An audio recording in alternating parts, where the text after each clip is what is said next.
നമസ്കാരം. ലഷ്കർ ഇ തോയ്ബ കമാൻഡറായ പാകിസ്ഥാൻ പൗരൻ സൈഫുള്ള കസൂരിയാണ് പഹൽഗാം ഭീകരാക്രമണത്തിന്റെ സൂത്രധാരൻ എന്നാണ് ഇന്റലിജൻസ് റിപ്പോർട്ടുകൾ.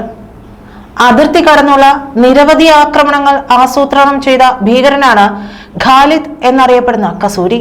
ലഷ്കർ ബന്ധമുള്ള റെസിസ്റ്റൻസ് ഫ്രണ്ട് നേതാവ് ആസിഫാണ് ആക്രമണത്തിന് നേതൃത്വം നൽകിയതെന്ന് കരുതുന്നു. പാക് അധീന കശ്മീർ പ്രവർത്തന കേന്ദ്രമായ കസൂരിക്ക് ലഷ്കർ സ്ഥാപകൻ ഹാഫിസ് സയ്യിദുമായി അടുത്ത ബന്ധമുണ്ടെന്നാണ് വിവരം. പെഷവാറിലെ ലഷ്കർ ആസ്ഥാനത്തിന്റെ നേതാവായും ജമാഅത്ത് ഉദ് ദവയുടെ അതായത് JUDയുടെ ഏകോപന സമിതി അംഗമായിട്ടുമൊക്കെ പ്രവർത്തിച്ചിട്ടുണ്ട്. 2017 JUDയുടെ രാഷ്ട്രീയ സംഘടനയായ മില്ലി മുസ്ലിം ലീഗിന്റെ പ്രസിഡന്റായാണ് കസൂരി പൊതുവേദികളിൽ എത്തുന്നത്. 2008 ലഷ്കറിന്റെ അപര സംഘടനയായി പ്രഖ്യാപിച്ച UNJDUവിനെ നിരോധിച്ചിരുന്നു. അതിർത്തികളിൽ നുഴഞ്ഞു കയറാനും ജമ്മു കാശ്മീരിലെ അതീവ സുരക്ഷാ മേഖലകളിൽ ഭീകരർക്ക് സഹായം എത്തിക്കാനും മേൽനോട്ടം വഹിക്കുന്നത് കസൂരിയാണ്. ഇയാളെ വെറുതെ വിടില്ലെന്ന തീരുമാനം ഇന്ത്യ എടുത്തിട്ടുണ്ട്. പഹൽഗാം ഭീകരാക്രമണത്തിൽ കനത്ത തിരിച്ചടി നൽകാൻ സേനകൾക്ക് കേന്ദ്രം നിർദ്ദേശം നൽകിയെന്നാണ് റിപ്പോർട്ട്. പ്രധാനമന്ത്രി നരേന്ദ്രമോദിയുടെ നേതൃത്വത്തിൽ സുരക്ഷാ കാര്യങ്ങൾക്കുള്ള മന്ത്രിസഭാ സമിതി യോഗം ചേർന്ന സ്ഥിതി വിലയിരുത്തി.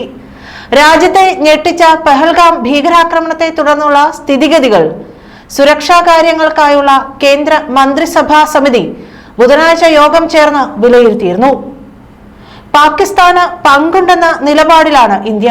എന്നാൽ ആക്രമണത്തിൽ പങ്കില്ലെന്നാണ് പാകിസ്ഥാൻ അവകാശപ്പെടുന്നത്. ഇത് ഇന്ത്യ തള്ളി. ബുധനാഴ്ച വൈകിട്ട് പ്രധാനമന്ത്രിയുടെ അധ്യക്ഷതയിൽ നടന്ന യോഗത്തിൽ ആഭ്യന്തരമന്ത്രി അമിത്ഷാ, പ്രതിരോധ മന്ത്രി രാജ്നാഥ് സിംഗ്, വിദേശകാര്യമന്ത്രി S ജയശങ്കർ എന്നിവരാണ് പങ്കെടുത്തത്. ആക്രമണത്തിന്റെ ഉത്തരവാദികളെ നിയമത്തിന് മുന്നിൽ കൊണ്ടുവരുമെന്നും ആരെയും രക്ഷപ്പെടാൻ അനുവദിക്കില്ലെന്നും പ്രധാനമന്ത്രി നരേന്ദ്രമോദി സമൂഹ മാധ്യമത്തിൽ കുറിച്ചിട്ടുണ്ട്.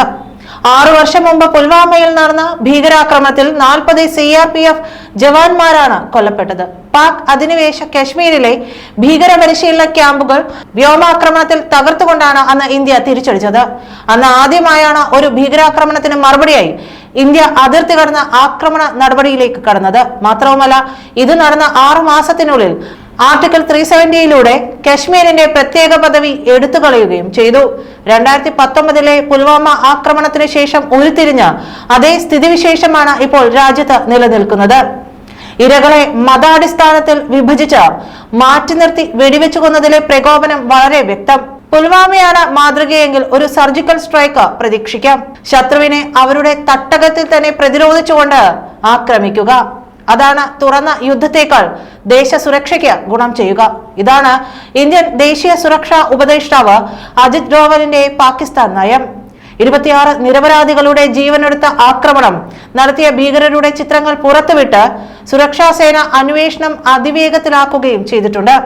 4 ഭീകരരുടെ ചിത്രങ്ങളാണ് പുറത്തുവിട്ടത്. ഇതിൽ ആസിഫ് ഫുജി, സുലൈമാൻ ഷാ, അബു തൽഹ എന്നീ 3 ഭീകരരെ തിരിച്ചറിഞ്ഞു. ഇവരെല്ലാം പാകിസ്ഥാൻ ആസ്ഥാനമായുള്ള ഭീകര സംഘടനയായ ലഷ്കർ ഇ തൈബയുമായി ബന്ധമുള്ളവരാണെന്നാണ് വിവരം. ഇവർക്കായുള്ള തെരച്ചിൽ ശക്തമാക്കിയിട്ടുണ്ട്. കാശ്മീരിലുള്ള 2 പേർ ഉൾപ്പെടെ 6 ഭീകരരാണ് ആക്രമണം നടത്തിയതെന്നാണ് റിപ്പോർട്ട്. ഇതിൽ 2 പേർ വിദേശികളാണെന്നും സംശയിക്കുന്നുണ്ട്. സ്ഥലത്ത് നിന്ന് നമ്പർ പ്ലേറ്റ് ഇല്ലാത്ത ഒരു ബൈക്ക് കണ്ടെത്തുകയും ചെയ്തിരുന്നു. ഇത് ഭീകരരെത്തിയ വാഹനമെന്നാണ് റിപ്പോർട്ട്. ഇത് എവിടെ നിന്ന് ലഭിച്ചു എന്നതിലും അന്വേഷണം നടക്കുന്നുണ്ട്. ഇന്നലെയാണ് രാജ്യത്തെ ഞെട്ടിച്ച ഭീകരാക്രമണം പഹൽഗാമിൽ നടന്നത്. മിനി സ്വിറ്റ്സർലാൻഡ് എന്നറിയപ്പെടുന്ന മലനിരകൾ നിറഞ്ഞ ബൈസലിനിലെ പ്രശസ്ത വിനോദസഞ്ചാര കേന്ദ്രത്തിൽ ട്രക്കിങ്ങിനായി എത്തിയവർക്ക് നേരെയാണ് ആക്രമണമുണ്ടായത്.